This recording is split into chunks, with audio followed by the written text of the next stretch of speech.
اور دیگر تعلیم اور اسلام کے حوالے سے ان کا بہت بڑا مطالعہ ہے. میں چاہوں گا کہ چونکہ وقت مختصر ہے، تقریب ہماری پہلے ہی 1 گھنٹہ تاخیر کا شکار ہو چکی ہے، وہ مختصر سے وقت میں اپنا مفتی الضمیر بیان کرنے کے لیے تشریف لاتے ہیں. راجہ سکندر کیانی مذہبی اسکال. بسم اللہ الرحمن الرحیم. میرے انتہائی قابل احترام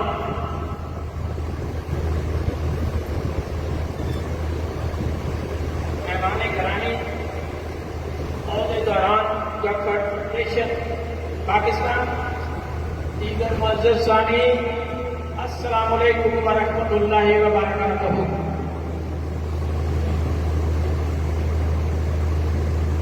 گکھڑ فیڈریشن کیونکہ ہر سال ٹیلنٹ ایوارڈ بچوں کو عطا کرتی ہے، یعنی تعلیم پر فوکس ہے. اس کا جو ایجنڈا زیادہ ہے وہ تعلیم پر فوکس ہے. اسی لحاظ سے میں نے اپنا موضوع علم کی اہمیت قرآن و سنت کی تعلیمات کی روشنی میں رکھا. اللہ رب العزت قرآن مجید میں فرماتے ہیں ان اللہ لا یغیر ما بقوم حتی یغیروا ما بانفسہم.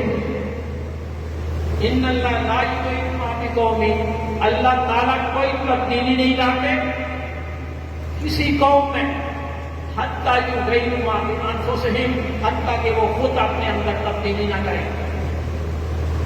اور قرآن مجید میں اللہ رب العزت نے فرمایا ہے کہ جو قومیں 2 تعلیمات حاصل کرتی ہیں ان کو میں عروج عطا کرتا ہوں. اور 2 تعلیمات کا ذکر قرآن مجید میں آیا ہے، ایک دنیاوی تعلیم، ایک الہامی تعلیم، تفقہ فی الدین، فہم قرآن. دنیاوی اور دینی تعلیم جس میں ہو وہ کسی میدان میں شکست نہیں کھاتی. قرآن مجید میں جب تخلیق آدم ہوئی، اللہ رب العزت نے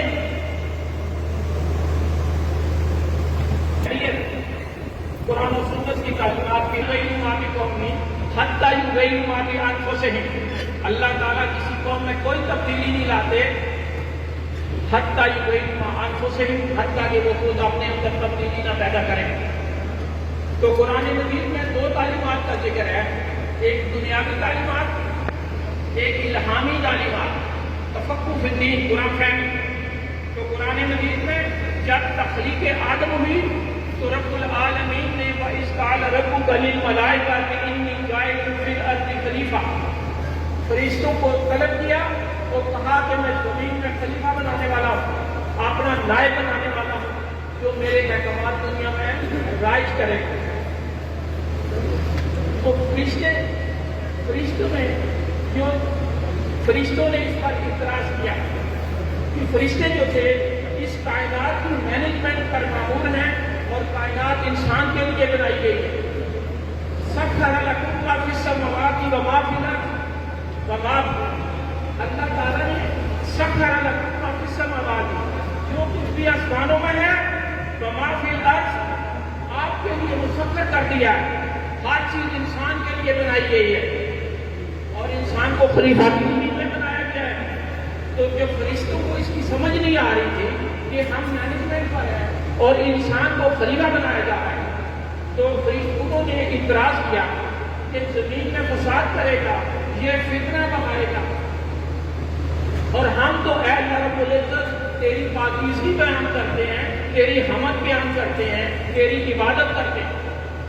تو اللہ رب العزت نے ایک علمی مقابلہ رکھا اور دنیاوی علوم کا مقابلہ رکھا. فرشتوں آدم علیہ السلام کے درمیان، آدم علیہ السلام ساری انسانیت کی نمائندگی کر رہے ہیں، وہ آپ کی نمائندہ تھے اس میں. تو اللہ تعالیٰ نے دنیاوی علوم کے بارے میں علمہ آدم الاسماء کلہا، علمہ علم دیا آدم علیہ السلام کو، علمہ آدم الاسماء کلہا. کلہا اس کا کوئی اسماء کا علم، کیونکہ زمین میں فی الارض خلیفہ، زمین میں خلیفہ بنائے جا رہے تھے، تو زمین کے علم کا علیہ السلام کو علم دیا، ثم عرضهم علی الملائکہ، ثم پھر عرضہ پیش کیا علی الملائکہ، فرشتوں کے سامنے بھی یہ علم پیش کیا۔ دنیا میں جب ہم تعلیم حاصل کرتے ہیں، کوئی اسپیشلائزیشن حاصل کرتے ہیں یا پی ایچ ڈی کرتے ہیں، تو ہماری تقریباً آدھی زندگی اس تعلیم کے اصول میں گزر جاتی ہے۔ تو اللہ تعالیٰ نے بھی کوئی ٹائم دیا ہوگا۔ جب ٹائم ٹیسٹ کا آیا تو اللہ رب العزت نے فرشتوں سے پہلے سوال کیا، کیونکہ انہوں نے اعتراض کیا تھا کہ یہ زمین میں فساد کرے گا، شاید یہی کام کرے گا۔ تو اللہ رب العزت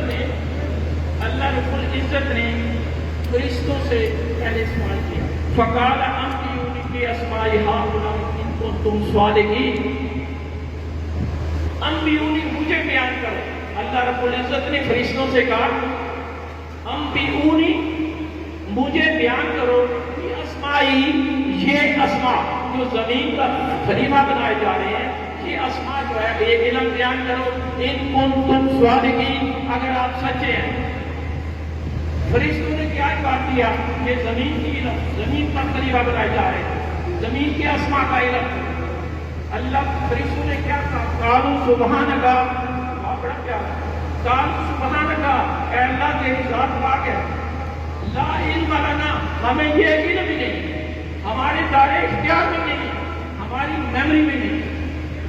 قالوا سبحانک لا علم لنا، اے اللہ رب العزت یہ دنیاوی مجموعی علم ہمیں نہیں، جن کائنات کے جس سسٹم پر ہمیں معمول کیا ہم صرف وہی علم جانتے ہیں۔ لا علم لنا الا ما علمتنا، جتنا کہ تم نے علم دیا ہے، جس ڈیوٹی پر معمول ہے ہم صرف وہی علم جانتے ہیں۔ انکا انت العلیم الحکیم، اے رب العزت علیم تو ہی سارے علم جانتا ہے، اور تیری ہی حکمت ہے کہ تو اس مخلوق کو صرف مخلوقات بنا رہا ہے اور پھر ارضی زمین پر خلیفہ بنا رہا ہے، یہ تو جانتا ہے، لا علم لنا، ہمارے علم نہیں۔ انہوں نے تسلیم کر دیا۔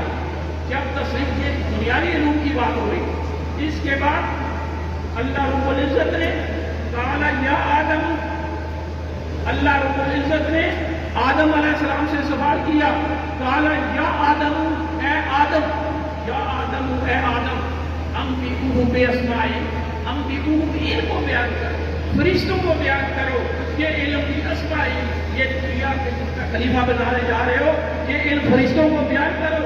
فلما انباہم باسمائہم، آدم علیہ السلام نے فر سارے علم بیان کر۔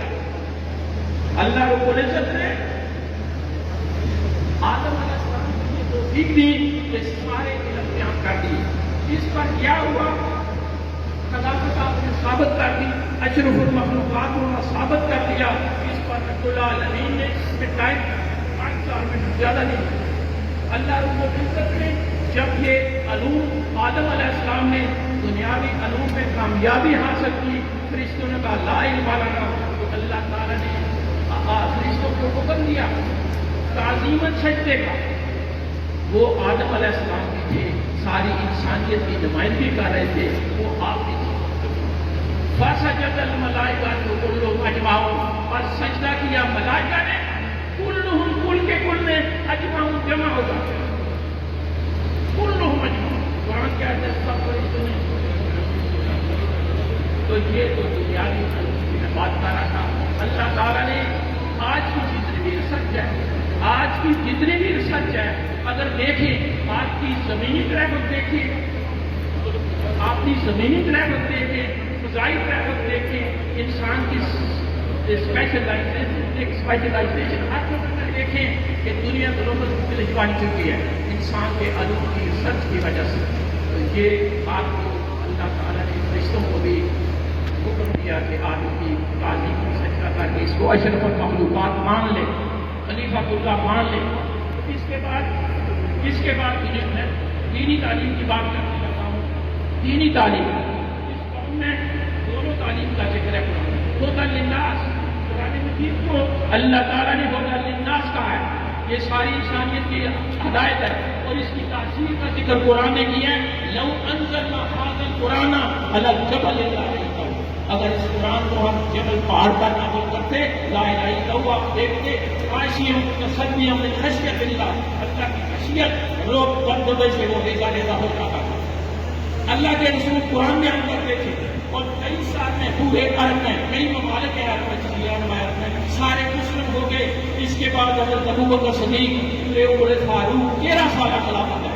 دونوں خلفاء کی 13 سالہ میں کیسر و کسرا سرنڈر ہو گئے. اس وقت امریکہ تھا ہی نہیں, یہی دنیا کی آبادی تھی. 2 عالمی طاقتیں سرنڈر ہو گئی. تو یہ قرآن کی تاثیر تھی اور دنیا کے لیے وہ مکہ کے لوگ دنیا کی لیڈرشپ تھی صرف ایک دو. اس کے بعد سر سید احمد علی گڑھ کو جب مسلمانوں کو زوال آیا تو علی گڑھ کالج بنا جس میں دنیا کی تعلیم اور قرآن کی تعلیم. اس کے بعد ہماری عربی میں بھی یہ دونوں تعلیمات ہوتی ہے.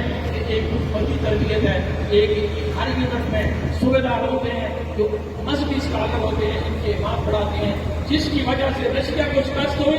16 ملک میں امریکہ آیا نیو ورلڈ آرڈر دنیا میں میری حکومت ہوگی, اس کو شکست ہوئی. 20 سالوں کے اندر آپ نے 2 مہینے پہلے دیکھا 20 سال کے سے شکست کر گئی, امریکہ بھاگ گیا. یہ قرآن کی تعلیم اور دنیا کی تعلیم کی وجہ سے ہے. اب میں ایک فیڈریشن کو ایک آئیڈیا دینا چاہتا ہوں کہ یہ دین اور دنیا کی تعلیم کی وجہ سے فیڈریشن کا زیادہ موضوع علم ہے. اس پر میں ایک علی گڑھ